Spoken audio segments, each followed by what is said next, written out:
Before we begin, let the silence settle around you. Not the kind you hear, the kind you feel crawling into the corners of the room. The story I'm about to tell wasn't meant to be spoken out loud. Someone carried it alone for far too long, afraid that saying it would make it real again. If a piece of their truth touches something you've kept buried, you can tell me in the comments. And if these quiet shadows keep pulling you back, you can like the video, subscribe, and tap the bell icon. Now don't move. Some memories wake up when they're listened to. I was 28 when it happened. Old enough to know better, young enough to think exhaustion was an excuse for ignoring my instincts. I was working late nights back then, warehouse inventory, nothing glamorous, but the kind of job that drains you until you start living on caffeine and denial. I remember that night clearer than anything else in my life. Not because something extraordinary happened at first, but because of how ordinary everything looked right before everything went wrong. It was past 1 a.m., the kind of cold that gets inside your bones. My fingers were stiff on the steering wheel, and the highway was empty except for the occasional truck rumbling past like a half-asleep giant. I kept telling myself I'd stop for coffee, just something to keep me awake for the last 20 minutes of the drive home. When I saw the old gas station, yellow lights flickering, canopy buzzing like an insect dying, I pulled in without thinking. I should have kept driving. I should have listened to that tiny, teeth-on-edge feeling in my stomach. But when you're tired, you convince yourself feelings are just feelings. The bell over the door gave this weak, metallic ring when I pushed it open. The heater was barely working. The place smelled like old mop water and cold rubber. The cashier didn't even glance up, just kept scrolling on her phone, her thumb tapping with this slow, hypnotic rhythm. I didn't blame her. Graveyard shift kills something inside you. I walked toward the back coolers to grab a cold drink, and that's when I saw him. A man standing dead still between the beer coolers. Tall, thin, too thin. He wasn't shopping. He wasn't moving. He wasn't even pretending to look at anything. He was just facing forward. And when my shoes squeaked against the grimy floor, he turned his head toward me like he already knew exactly where I'd be. Then he smiled. Slow, wide, like his face was stretching into a shape it shouldn't. It wasn't friendly. It wasn't polite. It was like he'd been practicing that smile, like he'd been waiting for someone to see it. I looked away too quickly, pretending not to notice, heart thumping in this heavy, hollow way. I grabbed something, didn't even see what it was, and walked to the counter. Every step I took, I could feel the weight of him watching me, not breathing loud, not shuffling or turning or doing anything normal, just watching. "That'll be $2.75, the cashier muttered, eyes still on her phone. Behind me, the air shifted, this faint sound like a shoe dragging half an inch. I didn't turn around. I should have left the drink and run. I should have listened to the way my hands were shaking. Instead, I paid, mumbled a thanks, and walked out as calmly as I could. The automatic doors hissed behind me, and I swear the temperature outside felt warmer than the air inside that store. I didn't breathe until I was in my car. The lot was empty, too empty. The back of my neck prickled like someone was inches behind me. I didn't look. I turned the key, backed out fast, and forced myself not to speed. For a mile or two, the road was empty, just darkness stretching in both directions. Then headlights appeared behind me. I didn't think much of it at first. Late-night drivers were common, but the lights stayed at the exact same distance. Not close enough to tailgate, not far enough to ignore. Just locked onto me. When I turned onto the next highway, the lights followed. When I took the exit toward town, they followed again. Every turn I made, they matched perfectly. No hesitation, no drifting, no change in speed. That was the second sign something was wrong. I kept telling myself I was fine. I wasn't. My chest felt tight. My palms were slick on the wheel. I rolled my window down just to get air, but the cold hit me so sharply it made my eyes tear up. I could hear my own breathing bouncing off the glass. Too fast, too loud. Finally, desperate, I turned onto a busier street near downtown. Bars still open, people walking, traffic lights blinking red and green. Safety, noise, witnesses. I pulled over near a late-night pizza place and pretended I was parking. The car behind me kept driving. It went straight through the light. No brake lights, no hesitation. I waited for relief to hit me. Didn't. Instead, there was this numb, buzzing dread in my body, like my nerves were trying to warn me I wasn't actually safe. I sat there for 10 minutes, maybe 15, telling myself I was being paranoid, telling myself everything was fine now. And eventually, stupidly, I drove home. My street was quiet, the kind of quiet that presses against your ears. The porch lights were off, and frost had already started forming on the windows. Winter creeping in. I walked inside, locked the door behind me, and stood there for a few seconds just listening. Silence, but not a peaceful kind. A taut, expectant silence, like the house was holding its breath with me.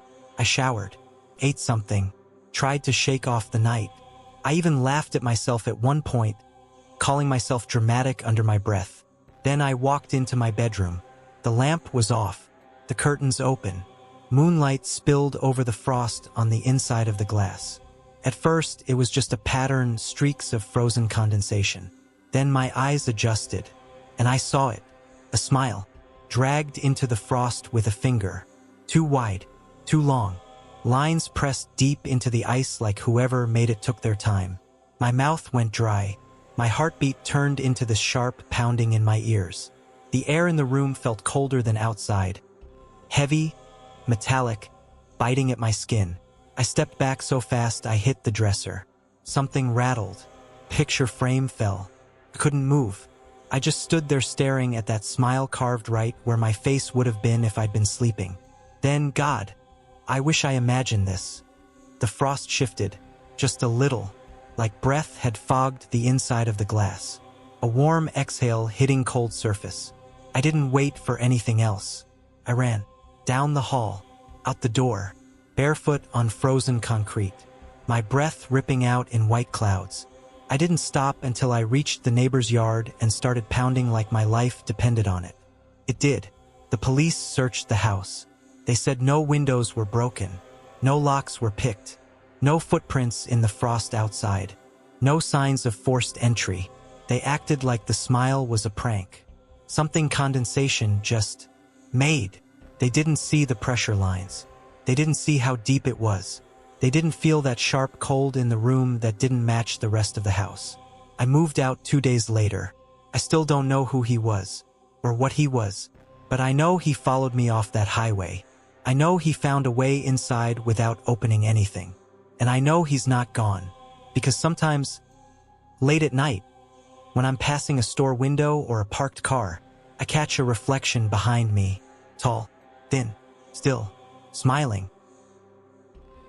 I was 26 when this happened, old enough to live alone, young enough to believe locking my door meant I was actually safe. Back then, I was renting a tiny apartment above a bakery on Birch Street, the kind of place that always smelled faintly of warm bread and burnt sugar. My friends joked that I lived in a Hallmark movie apartment. Cute, quaint, safe. It wasn't safe. I think that's why this memory still clings to me the way it does. The contrast. How something so warm could hide something so cold. Across the street lived a man named Mr. Darren. I didn't know his first name. Nobody did. People said he was in his late 40s, maybe 50s.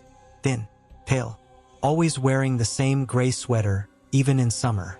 He lived on the second floor of the building opposite mine, and from the moment I moved in, he was always at his window. Not standing, not passing by, sitting, perfectly still, facing the street, facing me. I should have listened to that feeling the first time I saw him, this tiny, uncomfortable pinch in my gut. But I smiled at him like an idiot, a friendly little wave. He didn't wave back, just stared, unblinking. That was the first sign something was wrong. I told myself he was lonely, maybe ill. Maybe one of those people who needed routine the way others need food. I worked 2 jobs back then, exhausted most days, so I didn't put energy into worrying about strangers. But he wasn't a stranger for long. Every time I opened my curtains, morning or afternoon or midnight, there he was, sitting at the window, watching, His apartment was always dark inside, except for this lamp behind him that cast his silhouette in this sharp, unnatural outline. Sometimes I'd lift my hand to wave without thinking, but every time, something in his stillness made my fingers freeze midair. I remember one night late, maybe 2 a.m. Couldn't sleep. The bakery downstairs was washing trays and the metal clanking kept jolting me awake. I walked to the window, just needing air, needing something, when I saw movement across the street.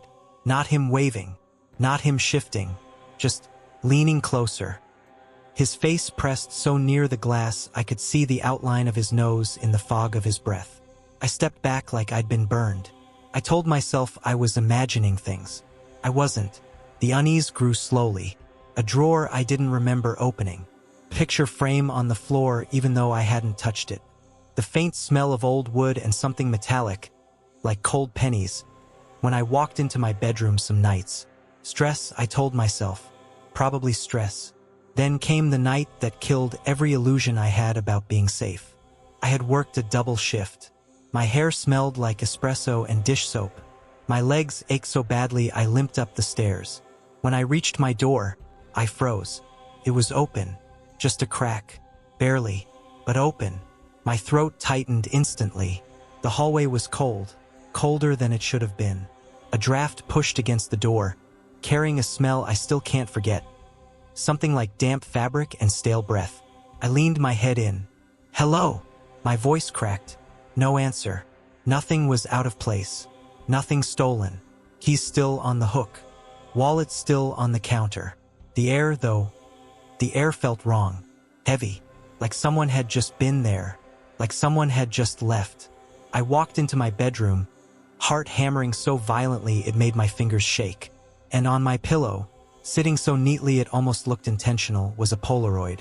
Picture of me. Sleeping. My mouth went dry.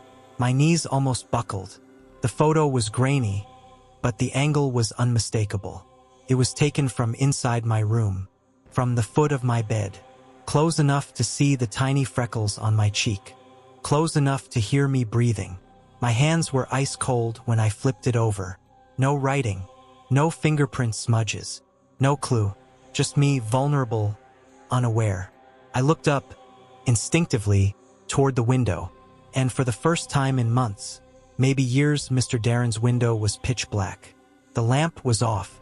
No silhouette. No unmoving figure. Nothing.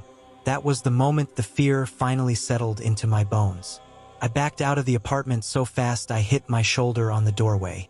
I ran down the stairs, across the street, into the bakery. The girl working the night shift nearly dropped a tray when she saw me. I must have looked insane. Sweating, shaking, breathless. The police came, took statements, walked through my apartment like they were bored. They said there were no signs of forced entry, no disturbed locks, no footprints. They asked if I'd staged the photo myself. Stress does weird things, they said. Maybe I sleepwalked. I wanted to scream. Instead, I moved out the next morning. New apartment, new job, new locks, new curtains I kept pinned shut with binder clips. I told myself it was over, that leaving was enough, that monsters stop being monsters when you put distance between you and them. If I had known what was coming, I wouldn't have slept for a single second those first months. Because 3 years later, after moving twice, changing numbers, starting a whole new life, I got a letter. No return address. My name written in shaky handwriting. Inside was a Polaroid. Another photo of me, sleeping, different hairstyle, different room, taken recently. I dropped it, literally dropped it. My stomach twisted so violently I almost threw up. My legs went numb. I could hear my heartbeat in my ears, loud, urgent, panicked. How did he find me? How did he get inside without waking me? How long had he been standing over me? I didn't recognize the angle. It wasn't from the window. It was from the side of the bed, close enough that I should have felt him breathing. I went to the police again. They gave me the same lines. No threat stated. No crime they could prove. Polaroids aren't illegal, they said. Someone was messing with me. Sure, but unless they broke in again, there was nothing they could do. I've moved 4 more times since then. I change my curtains first thing every time. Pin them shut. Tape the edges. I sleep lightly now. Every creak, every whisper of wind, every shift in temperature jolts me awake. And every few years, like clockwork, another envelope appears. Always unmarked. Always containing a Polaroid. Always me. Always asleep. Sometimes the angle is different. Sometimes the lighting is unfamiliar. Sometimes I look peaceful, unaware, vulnerable. But every single one has the same thing in common. It's taken from inside. He's never in the frame. But I know he's there. I can feel it in the air around me when I open the envelope. That same cold, metallic scent. That same heavy stillness from my old apartment. I don't think he ever slept. I think he sits in the dark, waiting, watching. And I think he still knows exactly where I am. If you ever feel someone watching you from a window, don't wave. Don't smile. Don't pretend it's harmless. Some people don't want acknowledgement. They want permission. I was 24 when it happened. Old enough to think I understood danger. Young enough to believe it always happened to someone else. I was working nights back then, delivering takeout to cover rent and whatever bills I kept pretending weren't piling up. Most nights blurred together. Rain-slicked streets, tired customers, the smell of cheap food soaking into my jacket. But that night is carved into me. I still check my back seat before I start the car. Every time. Because the one time I didn't, someone else already had. Started a week before. Just small things. The kind you brush off because acknowledging them would mean admitting something is wrong. I'd finish a delivery and swear I saw the same pair of headlights down the street. Same distance. Same slow, steady crawl. I'd turn. They'd turn. I'd park. They'd roll past. Just slow enough that I could feel the weight of their presence without seeing a driver. I told myself it was coincidence. Exhaustion. Paranoia from too many nights alone in the car. I should have listened to that feeling. It was the first sign something was wrong. By the time that night came, the rain had been falling for hours. One of those heavy, cold rains that swallows sound and makes the world feel smaller. My windshield wipers smeared everything into gray streaks. The air inside my car felt damp, claustrophobic, like every breath fogged the windows a little more. I kept feeling like someone was behind me, not in the car, just following, watching. Pressure between my shoulder blades that wouldn't go away. Every time I glanced at the mirror, my pulse jumped even before my eyes focused. Nothing. Just empty seats. I told myself I was fine. I wasn't. It was around 1 a.m. when I pulled up to a red light. The rain hammered the roof so loudly it felt like the world was shaking. Street lights flickered. A stray piece of trash skittered across the pavement like it was alive. I remember tightening my grip on the steering wheel. My palms were sweating. My jaw hurt without me realizing I was clenching it. Then I heard it. A sound that didn't belong to the storm. A sound that didn't belong anywhere. A soft, deliberate tap. Not on the window. Not on the roof. Inside the car. My breath froze mid-inhale. It felt like the air had been sucked out of the vehicle. For a second, I convinced myself I imagined it. That it was something falling from the dash, or the seatbelt buckle shifting. Then, another tap. Right behind me. My throat tightened. My heartbeat thudded so violently I could feel it in my fingertips. I forced my eyes upward, just enough to meet the rearview mirror. I saw movement. A shape, slow, careful, lifting its head from the floor behind my seat. He didn't scramble or startle like someone caught hiding. He rose like he'd been waiting. The first thing I saw were his eyes. Pale, unblinking, emotionless in a way I didn't know a human face could be. His skin was so white it almost reflected the dash light. His hair was wet, dripping onto my back seat. He didn't speak, didn't smile, didn't move beyond that slow, calm lift of his head, like he had all the time in the world. My mind didn't form full thoughts, just static, panic, something primal screaming at me to run even though I was sitting down. I didn't think. I acted. I slammed my foot on the gas and blew through the red light so fast the tires fishtailed on the wet pavement. Horns blared. Headlights flared in my peripheral vision, but all I could focus on was the shifting in the back seat. This controlled, eerie repositioning, like he was adjusting himself, not chasing me, like he'd done this before. I swerved hard into the nearest gas station, one of those old ones with buzzing fluorescent lights and a night clerk who looked half asleep. I skidded to a stop so violently the seatbelt dug into my collarbone. I threw my door open and ran. I didn't even look back at the car. I just yelled, raw, panicked, shaking, until the clerk stumbled out, confused, staring at me like I was drunk or insane. When I finally turned, my back door was open. He was already outside, already walking away, not running, not panicking, just slipping into the darkness like he'd practiced it, like he expected to get away. The clerk shouted something, but I couldn't hear. My ears were full of rushing blood and this faint ringing that made the whole world tilt. I think part of me expected the guy to turn around, to look back, to acknowledge me. He didn't. He never even hesitated. Police arrived. I gave statements, tried to describe him. They exchanged looks. That was when the older officer sighed and said, "We've had similar reports. Same method. Never caught him." He said it casually, like he was talking about a stray dog. Apparently this man had been found hiding in back seats across 3 towns. Never spoke. Never stole anything. Never assaulted anyone, at least not that they could prove. He just hid, watched, waited until he was discovered, then slipped away into the night. No one knew what he wanted, or why he chose certain cars, or how long he stayed inside before revealing himself. Maybe they didn't want to think too hard about it. I didn't either, not then. But the fear came later. Not the night it happened. Not even the week after. Came the first time I sat in a new car, months later, and felt the air behind me shift. Just slightly, just enough to raise goosebumps along my spine. I spun so fast I hit my elbow on the door frame. Nothing. Just seats. Just shadows. But ever since that night, I've never trusted the space behind me. Never trusted silence. Never trusted my own senses. I check the back seat every time I get in the car. Sometimes twice. Sometimes more if the night feels wrong or the air feels heavy. And sometimes, God, I hate admitting this, sometimes I feel like something is exhaling back there. Not loud.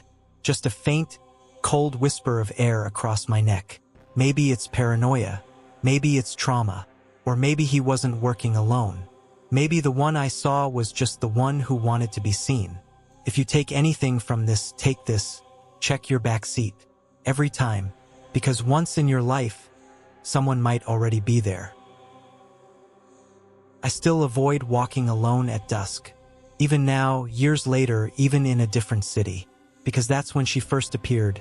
Skinny, barefoot, smiling too wide. My name is Daniel. I'm 31 now, but back then I was 24. Living in a tiny apartment above a laundromat and working late shifts at a used bookstore. My life was quiet, predictable, almost painfully normal. And maybe that's why I remember that night so clearly. Because it destroyed the version of me who believed the world was safe. It was early autumn. One of those evenings where the sky is turning bruised purple and the streetlights flicker like they're trying to stay awake. I closed the shop late, later than usual, inventory night. My manager asked if I could walk the deposit to the drop box on my way home. I didn't think twice. I never did. I should have listened to that feeling in my stomach. That tightness. That little pulse of go the long way. But I cut through the park instead. It was always quiet at that hour. Empty swings. The faint smell of wet leaves and old wood. The kind of silence that feels hollow. I remember the sound of my shoes brushing along the path and how loud it felt in all that emptiness. I was halfway through when I saw her. She was standing under one of the lampposts. A thin, flickering one with a halo of moths swirling around it.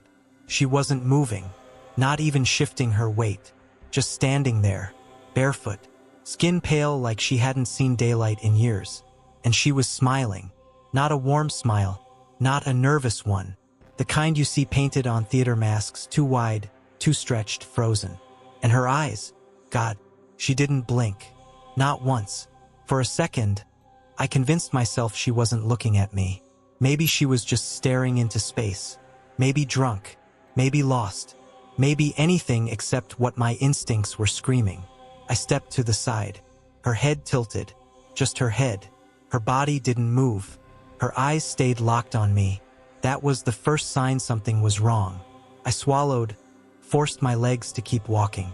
I told myself I was being paranoid. I told myself it was just a strange woman in a park. I told myself I was fine. I wasn't. When I passed the lamppost, I felt the air change. Colder, sharper, like walking into a breath. I didn't dare look back. Not until I heard it. Footsteps. Soft. Barefoot. I turned my head a little, just enough to use my peripheral vision. She was following me. Same pace. Same distance. Same exact angle behind me. And still smiling. I sped up. Her steps quickened. I crossed to the other side of the street. She crossed too, perfectly matching me like a reflection in a mirror. That was when something broke inside me. Fear, I think. Or denial. I ran. Her footsteps slapped the pavement. Wet, sharp, fast. Like someone slamming raw meat against tile. I didn't look back fully, but I caught glimpses. Her hair flying, her grin stretching wider. Her feet hitting the ground in a way no human should run. I sprinted the rest of the way home. Heart punching my ribs. Hands shaking so badly I almost dropped my keys. When I slammed the door shut, I leaned against it, gasping, listening for footsteps. They stopped. I waited. 30 seconds. A minute. 2. I forced myself to look out the small window beside the door. She was standing in my driveway, in the dark, barefoot, facing me, still smiling. I don't know how long we stared at each other. All I remember is her breathing. Slow, steady, too steady, like she wasn't winded at all from running. I called the police with trembling fingers. By the time an officer finally drove by, she was gone. Vanished like smoke. They didn't take my report seriously. A barefoot woman in a park? Maybe I misunderstood. Maybe it was someone playing a prank. Maybe I was tired. Maybe. I barely slept that night. The next day, I tried to convince myself it was over, that I'd never see her again. But fear has a way of seeping into everything, your routine, your breathing, your thoughts. I kept checking windows, kept listening for footsteps that weren't there, kept seeing that smile every time I closed my eyes. 2 days later, I found the chalk. It was tucked neatly under my doormat. A small, pale blue stick, the kind kids use on sidewalks. And beside it was a folded scrap of lined paper. My stomach dropped before I even opened it. Inside, written in soft, shaky handwriting, were 4 words. Come walk with me again. I can't explain the feeling that washed over me. It wasn't just fear. It was the realization that she'd been at my door again. Close enough to reach under the mat. Close enough to hear me if I so much as breathed on the other side. I moved out that same week. Gave my notice at the bookstore. Switched cities. Changed numbers. For a while it worked. Or I thought it did.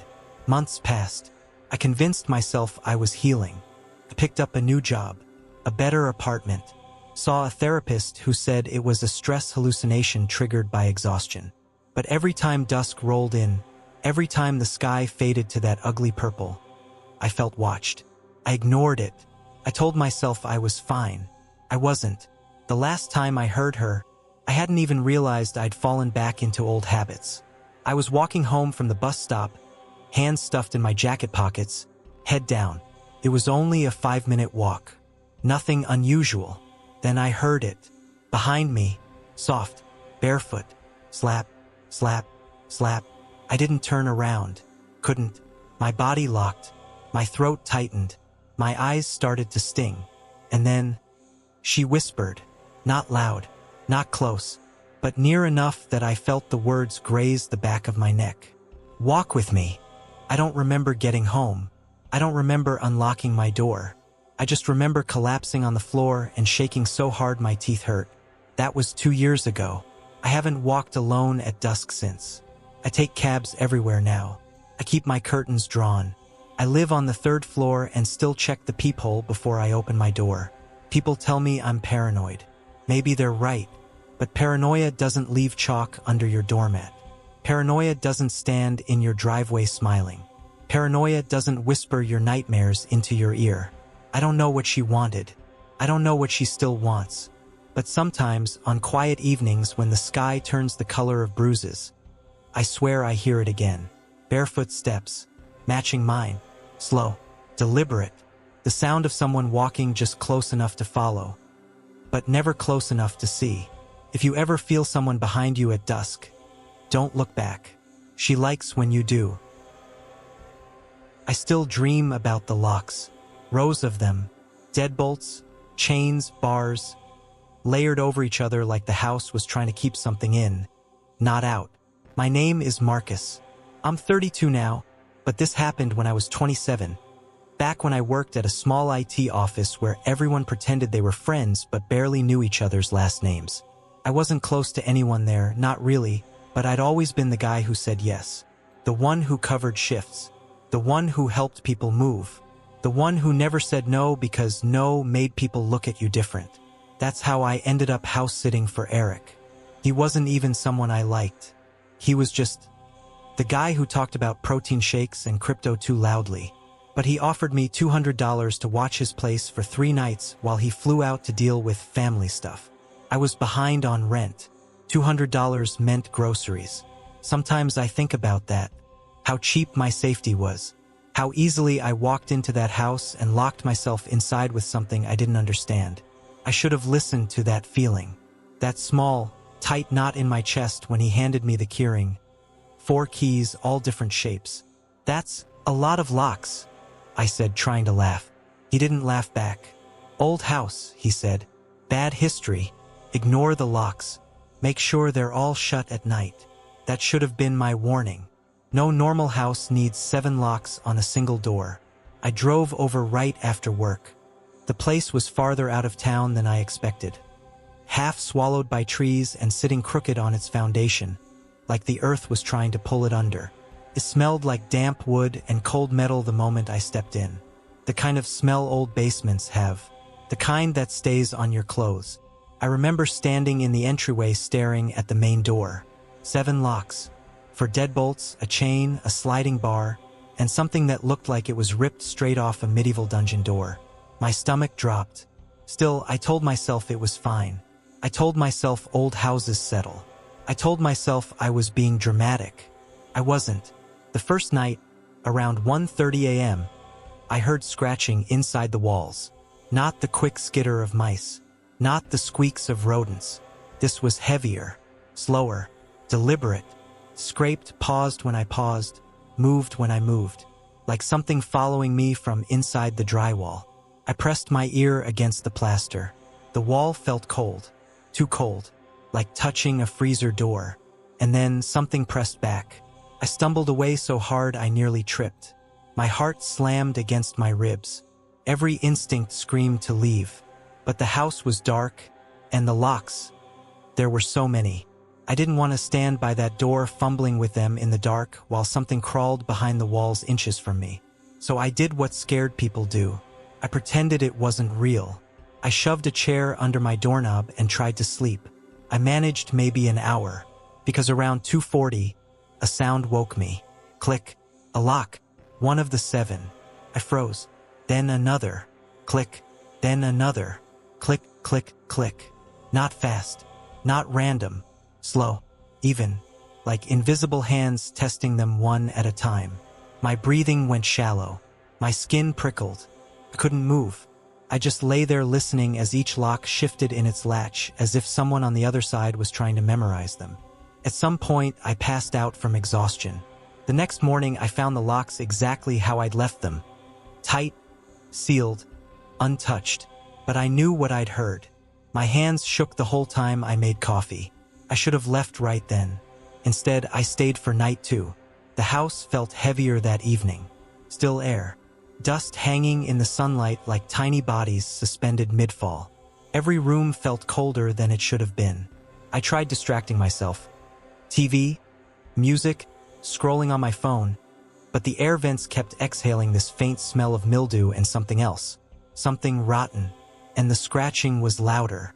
At one point it moved from the walls to the floor. The boards vibrated under my feet. I felt it through my socks, like someone dragging their nails along the underside of the planks. I whispered, "Stop." I don't know why. Maybe part of me hoped it was an animal. It stopped. For a breath. For two. Then it scratched again, harder. I didn't sleep that night at all.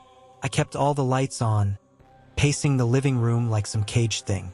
Every creak made me jump. Every shadow looked wrong. By morning, I was done. I even grabbed my bag and made it halfway to the door before something made me stop. A photo frame in the hallway.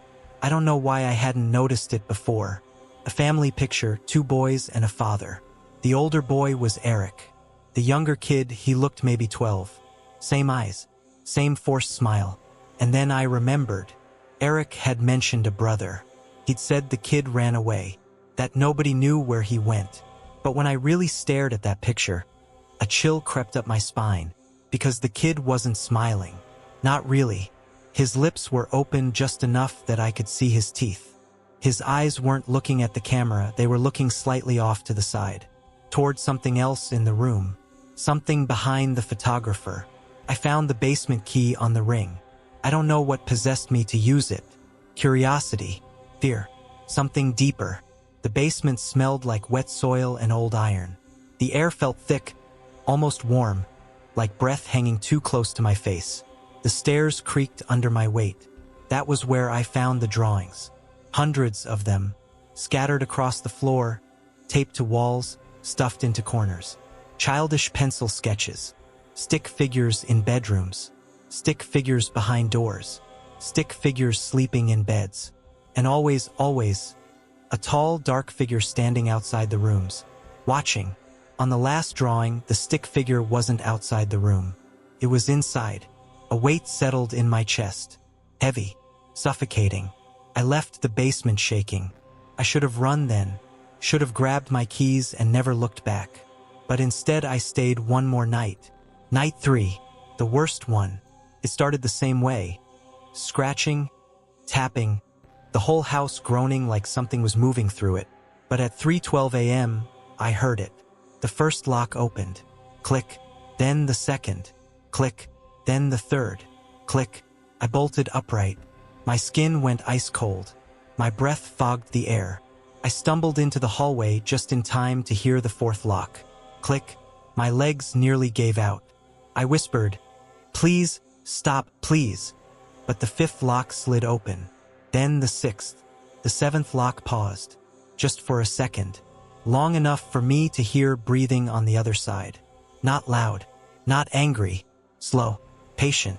Like someone who had all the time in the world. I backed away, pressing myself against the wall, shaking so violently my teeth clattered. My vision blurred. I didn't realize I was crying until a drop hit the floor.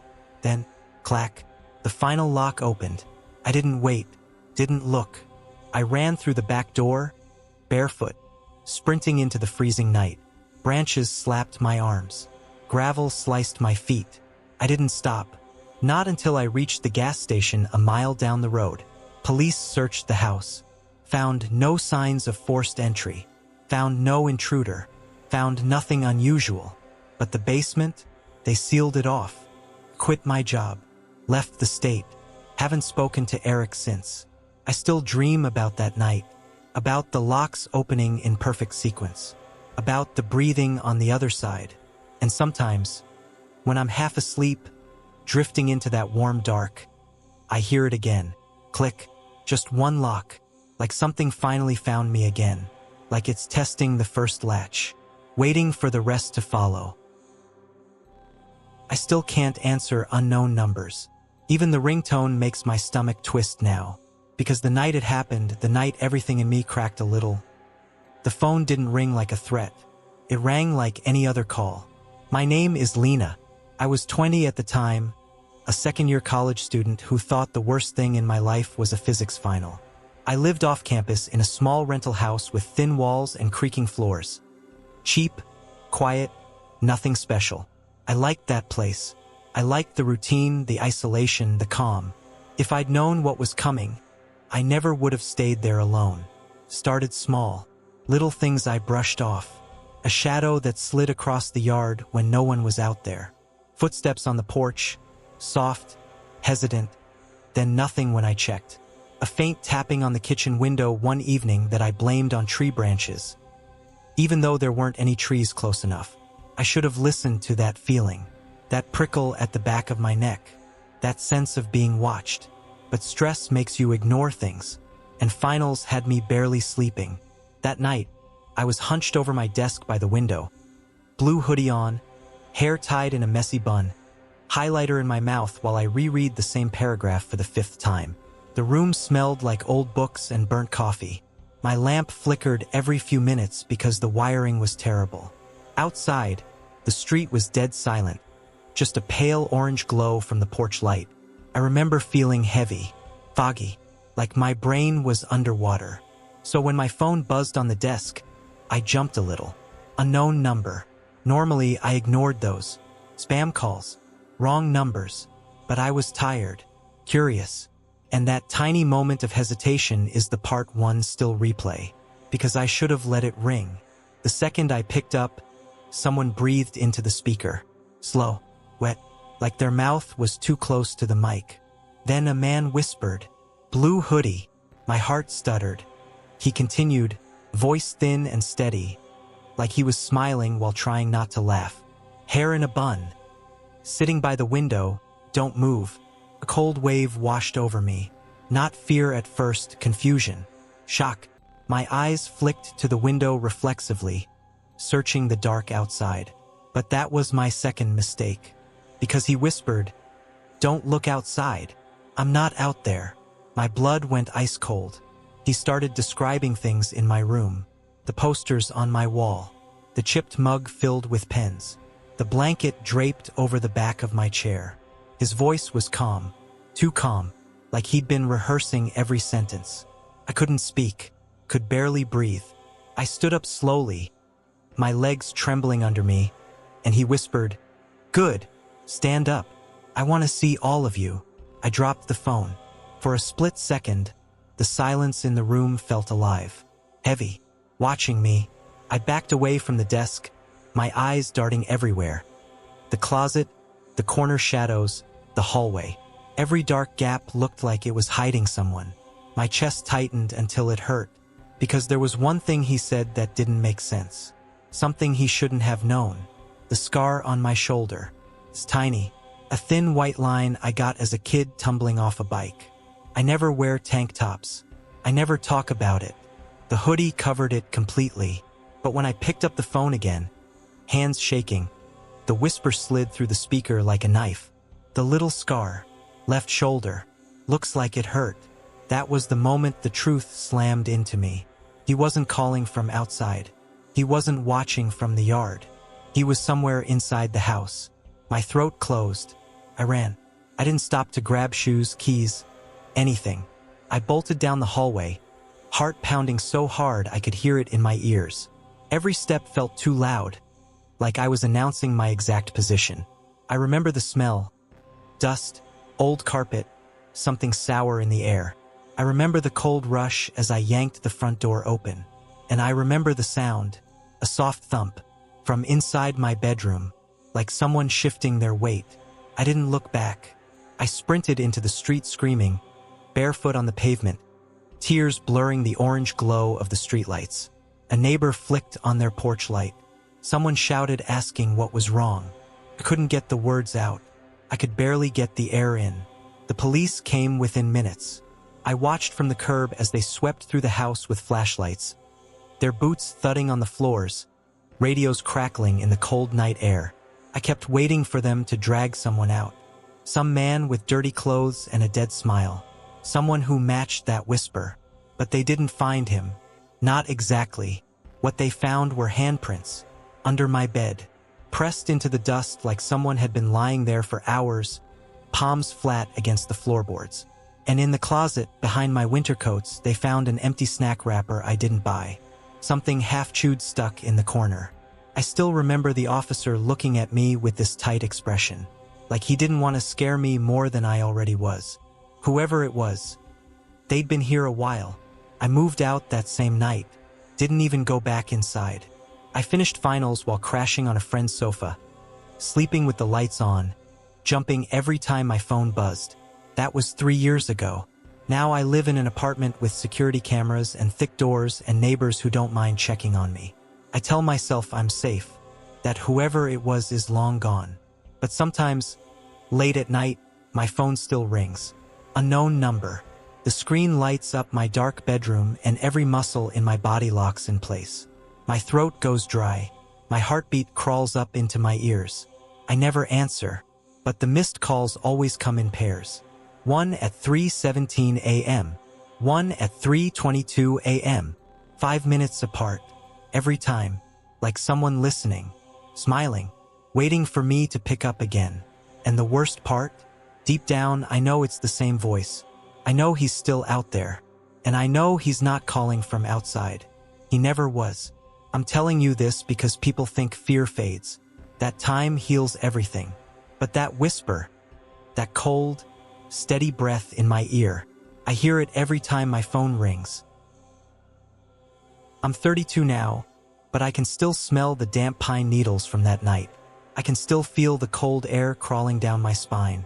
And I can still see his face, if you can even call it a face. That's why I don't camp anymore. I don't hike. I don't even walk near tree lines. Because once you see something that moves like a person but isn't one, you start questioning every shadow, every stranger, every smile. This happened 9 years ago. I was 23, working a job I hated, dealing with a breakup that hurt more than I admitted, and just trying to breathe. My best friend Mark thought a weekend camping trip would reset my brain. I should have stayed home. I should have trusted that heaviness sitting in my chest the moment we stepped into those woods. If I had known what was coming, I would have turned back at the car and never looked over my shoulder again. But you never know the moment that rewrites your life until you're already standing inside it. The first day was normal. Quiet forest. Soft breezes through tall trees. The smell of dirt and leaves after last week's rain. For the first time in months, I felt my mind slow down. We hiked through a narrow trail that twisted between old pines, their branches hanging low like they were listening. I remember the light, how it flickered between the trunks, warm at first, then colder as the trees thickened. I should have noticed that shift. I should have noticed how the forest went silent, like even the birds were holding their breath. That was the first sign something was wrong. We were halfway up the trail when we saw him. He was just standing there, directly in the middle of the path, like he'd been waiting. A man, tall, thin, wearing a faded brown jacket and pants the color of wet dirt. His hair was too long, matted and stringy, like he'd cut it himself using a dull knife. But it was his face that froze me, because he didn't blink. Not once. His eyes were wide and glassy, fixed on us with this strange intensity. And his smile, God, his smile. It wasn't natural. It wasn't relaxed or friendly. It looked forced, stretched too far, like someone practicing an expression they didn't understand. Mark gave him a casual, "Hey man," like we'd just run into another hiker. But the guy didn't react. Not even a twitch. No lift in his chest to show breathing. No shifting weight. He just stared. For a moment, the only sound was the wind brushing through the trees, making the silence around him even louder. I whispered to Mark, "Let's just go around him." He nodded, and we walked off the trail, stepping carefully through the underbrush, pretending like everything was fine. I told myself he was just a weird loner, maybe off his meds, maybe socially anxious. I told myself anything that made sense. But my instincts were screaming. That tight, invisible pressure on the back of my neck, the feeling of being watched even long after we passed him, didn't fade. We set up camp about a mile away, down near a small clearing with damp moss and the smell of wet bark. By evening, the fire was burning softly and the air had turned colder. The kind of cold you feel in your fingertips first. I tried to laugh it off, telling Mark the guy was probably harmless. But deep down, I knew we'd brought something with us. Something was wrong with the silence around our camp. Felt heavy. Listening, waiting, started just after midnight. I woke to leaves crunching outside the tent. Slow, deliberate, One step, pause. Another step, pause. My heart hammered so loudly I was sure whoever was out there could hear it.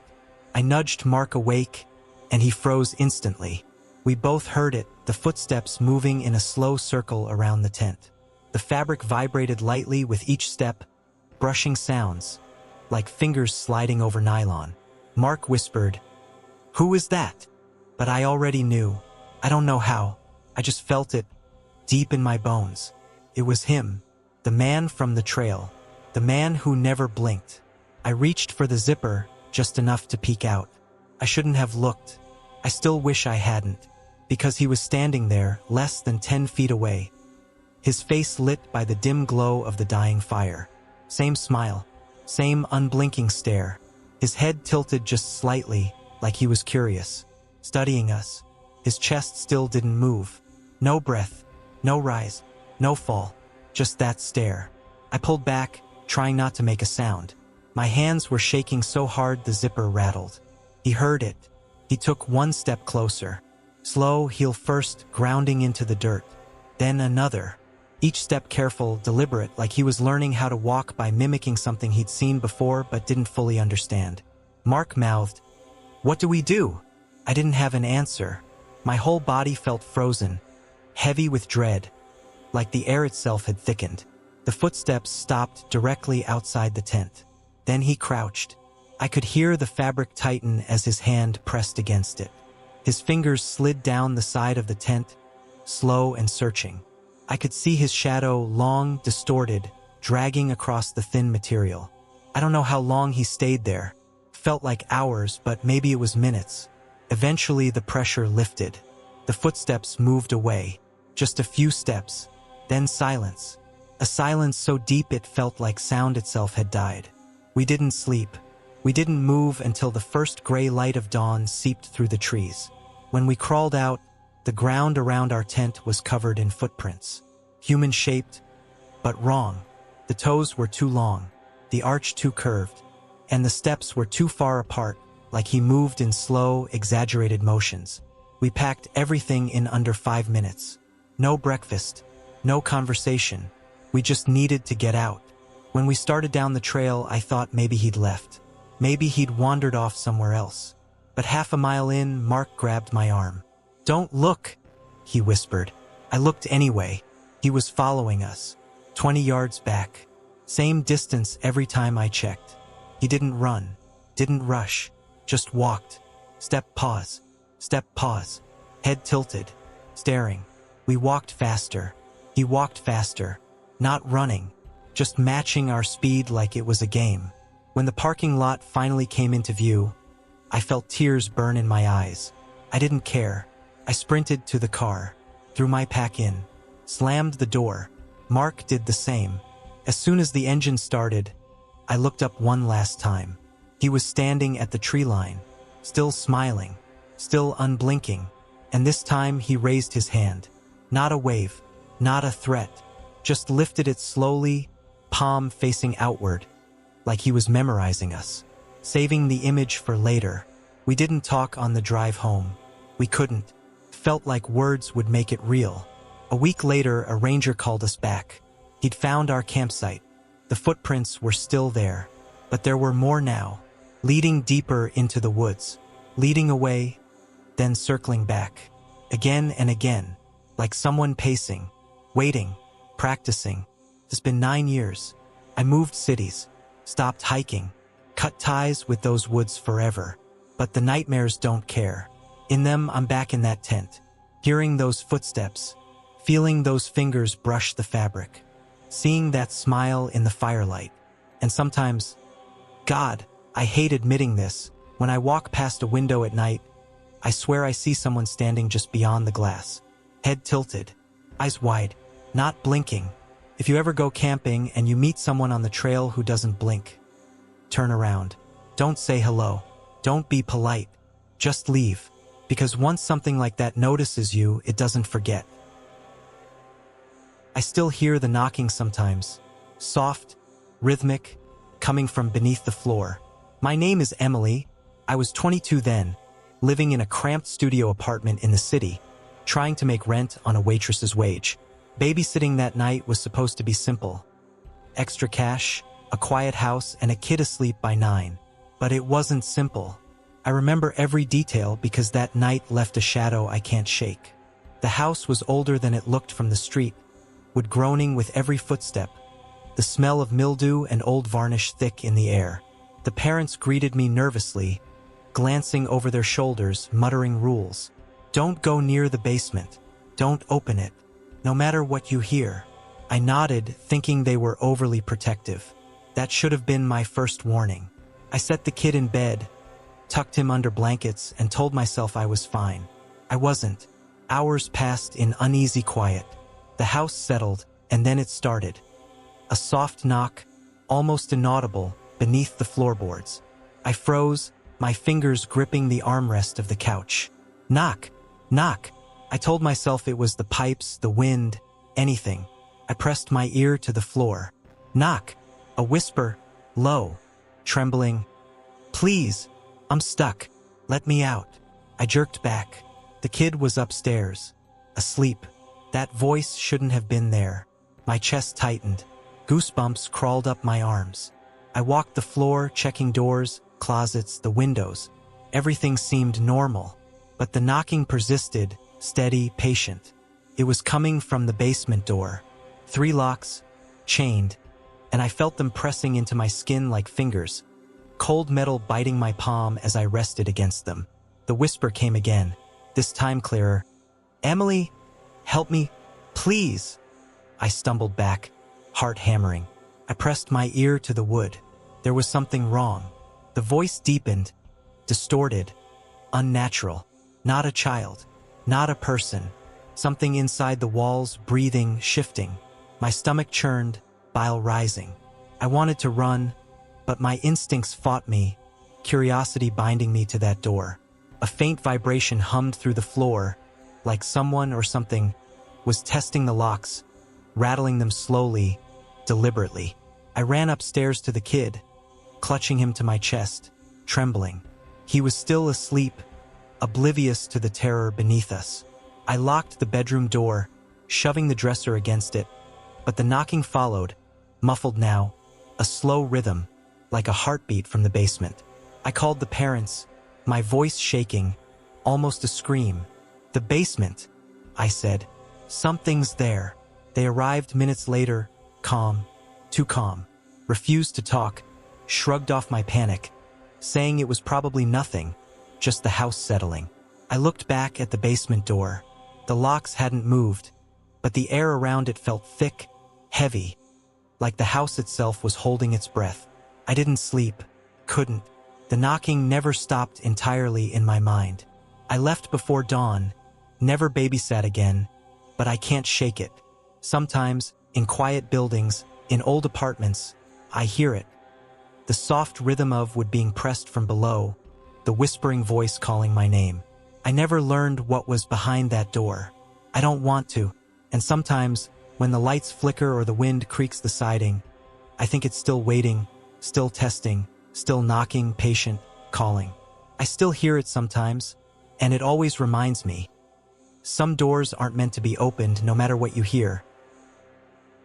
I still can't stop on highways. I try. I tell myself I'm careful, alert, but every time I see a flat stretch of asphalt disappearing into the dark, my hands tighten on the wheel, my stomach coils, and I remember that night. My name is Ethan.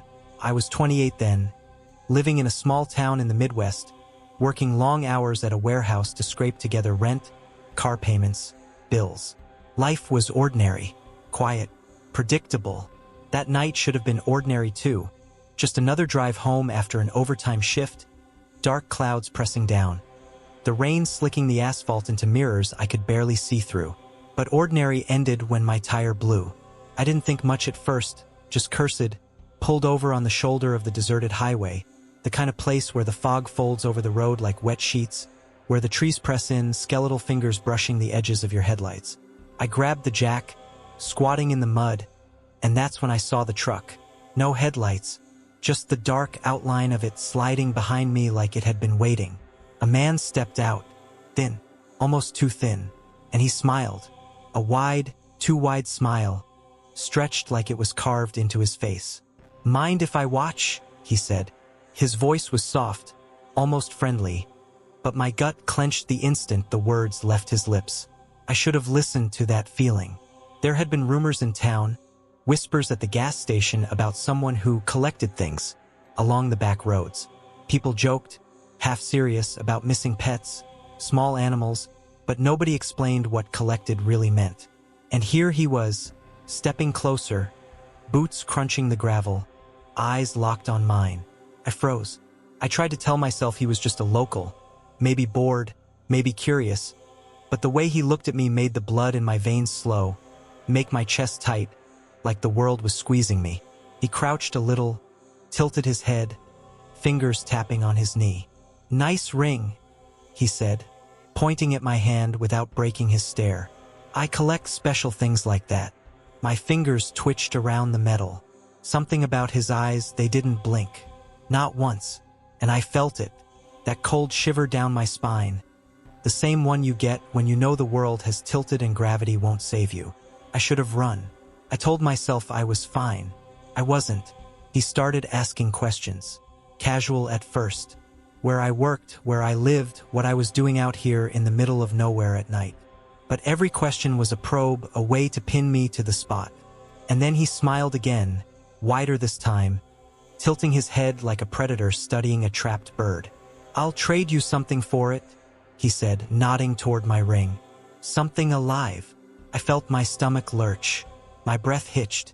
I wanted to laugh to cover the panic, but my throat closed. Something in his voice was calm. Too calm. Like this wasn't a negotiation. Like the offer was inevitable. I remember glancing at the fog, the trees pressing closer, the dark asphalt stretching behind me endlessly. I thought about my car, my life, every stupid mistake that had led me here. I lunged into the driver's seat, slamming the door, fumbling the keys, heart hammering in my ears, rain pelting my windshield like fists. I took off. The car shuddered, the ruined tire squealing, sparks flying, mud kicking up behind me. I drove blind, adrenaline overriding reason, until the road turned into headlights again, and I realized I'd escaped. For now. Later, when police came to the site, they found the earth disturbed. Fresh pits, shallow holes in the dirt, circles dug like someone had been burying and unburying things. Nothing alive, nothing human they could identify. But I remember the smell. The wet dirt, the faint coppery tang that might have been blood, the rotting leaves pressed into the holes. I remember thinking that the man had been there, waiting, watching, his thin frame etched into the night like a shadow that didn't belong. I still can't stop picturing him. The smile, the unblinking eyes, the casual way he suggested trading something alive for something precious to me. I drive past highways now only when I have to. I check every roadside, every shoulder. Every time I see a dark pickup parked too still, I imagine that smile, feel that stare, and the old panic coils inside me like a live thing. Sometimes I dream of him standing in the middle of the road, fog curling around his boots, hand outstretched, waiting for something, for anyone, for me. I wake up sweating, heart thudding, thinking I should have been more careful, thinking maybe he's still out there, waiting for the next thing to collect. I tell this story now because I can't keep it in my head anymore. I can't shake the sensation that he hasn't stopped, that the stories I heard in town were just the beginning, that the holes in the dirt, shallow, precise, waiting, are his calling card. I moved towns, changed routines, always locked doors, always checked surroundings, but it doesn't matter. The memory follows, the fear follows. And sometimes, when I drive alone at night, headlights behind me linger too long, shadows shift in my peripheral vision, and I feel it, the collection starting again, invisible but deliberate. The road will never feel safe again. That night changed me. It left me hollowed out, alert, tense, always imagining the worst. Every time I see a flat stretch of highway, every time a dark silhouette appears, I remember the smile.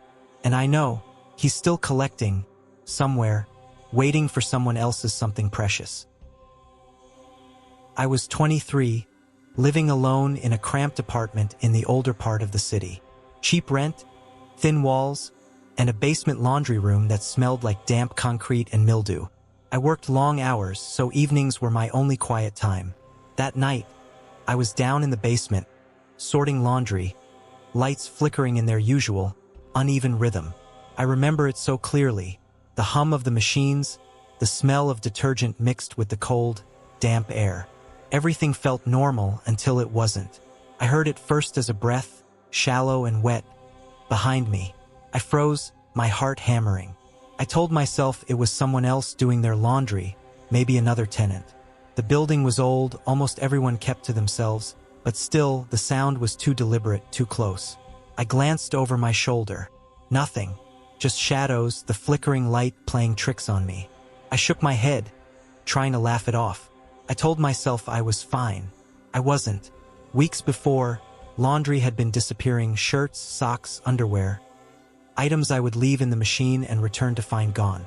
At first, I blamed the building's tenants, maybe some thief slipping through during the day. I never expected what came next. I set my folded clothes in the basket and started the washer. Then I heard it again, the breath, heavier this time, almost leaning on my neck. I turned slowly, and that's when I saw her. A girl, maybe 16 or 17. Stringy, matted hair, a hoodie that swallowed her tiny frame. Her eyes were wide, unblinking, like she hadn't slept in days. She didn't move forward, didn't speak, just stared at my hands as I held a bundle of clean clothes. My wrists, my neck. She looked like she was studying me, memorizing. I froze. The fluorescent lights above flickered violently, casting sharp shadows across the room, and I swear the shadow of her small body stretched longer than it should have. I could smell her then. Damp hair, the faint sourness of old clothes, something metallic under it. Goosebumps crawled up my arms. My hands trembling so badly, I dropped a sock onto the concrete floor. "I like your smell," she whispered. Not loudly, not angrily, just softly, like she'd been holding it in, savoring it. My breath caught in my throat. The words felt wrong, impossible, the kind of thing you shouldn't hear from anyone, let alone a teenager who wasn't supposed to exist. I think you live here," I said, my voice shaking more than I wanted. I wanted to step forward, to ask her what she was doing in the laundry room, but something in her eyes froze me. There was no warmth, no hesitation, just curiosity that didn't belong to a child, not human curiosity. She didn't answer. She didn't blink. She just held up one of my shirts, the one I'd just thrown into the washer. Her fingers wrapped around the damp fabric, and I could see the grime under her nails, the way her hands shook slightly as if savoring something only she could feel. I grabbed my basket and ran. My sneakers scraped against the concrete steps, echoing so loudly I thought the whole basement would wake up. My heart was pounding in my ears. I didn't stop until I slammed my apartment door behind me, double-locking it and checking the peephole, even though I knew she wasn't supposed to exist. I called the building management the next day. "Nobody like that lives here," they said. "Check your doors. Maybe you saw someone from outside." Their words didn't help. They couldn't help, because I knew what I had seen, and I knew what I had smelled. I moved out a month later, taking the next available apartment I could afford. I don't do laundry at night anymore. I leave the lights on. I triple-check my apartment. I make sure no one could possibly slip in behind me. But the memory sticks. Even now, years later, I feel it sometimes. When I'm folding clothes at night, alone in my apartment, I can almost hear it. The wet, shallow breath behind me, the small, deliberate shuffle of her feet on the floor. Sometimes, I catch a glimpse of movement out of the corner of my eye. I turn quickly. Nothing. But I know it's there. I don't know how she got in or if she even needed to. She was quiet, patient, waiting for me to drop my guard. I should have listened to that instinct, the tight knot in my stomach the first night, the creeping sense that something wasn't right. That was the first sign something was wrong. And the smell, God, the smell. It lingers in my memory. Wet hair, mildew, something metallic like blood or rust. My nose will flare, and I feel her presence even when the apartment is empty. It's a warning I can't ignore, a sensory imprint that won't fade. I know what you're thinking. Maybe it was a hallucination, stress, sleep deprivation. Maybe it was a neighbor or a homeless kid hiding in the basement. I thought that too over and over. But when I imagine her, the way she moved, the way she never blinked, the way her voice carried something impossibly calm and wrong, I know it was more than human. I know she's still out there, somewhere, lurking in shadows where she shouldn't be, waiting for someone to fold laundry at the wrong time. I don't go down to laundry rooms at night anymore. I don't even go in basements if I can help it. I double-check doors, windows, locks. And yet, sometimes, in quiet moments, I hear it. The soft, wet breathing, the careful, patient shuffle of her tiny feet. And I imagine her standing there, hoodie too big, eyes wide, never blinking, just watching. I haven't forgotten, and I never will.